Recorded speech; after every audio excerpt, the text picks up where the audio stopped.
Hello guys, in this video I am going to show you how to turn on notifications from the stories from Voyager section, meaning that you will get alerts about guided tours from the world's best storyteller.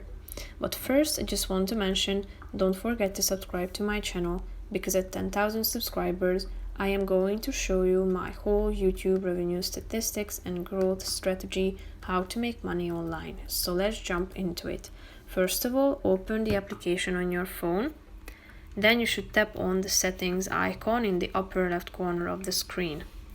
Now click on the settings function and then scroll down till you find this notifications section.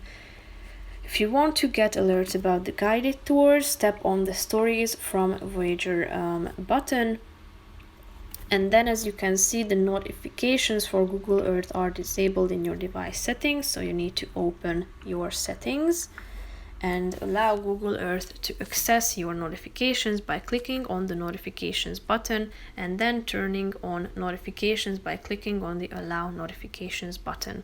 So if you go back to the application, you can see that the notifications have been turned on the application, so you will get alerts anytime there's a guided tour on the application. That's pretty much it for this video. I hope you found it helpful. If you did, consider subscribing and see you in the next video. Bye bye.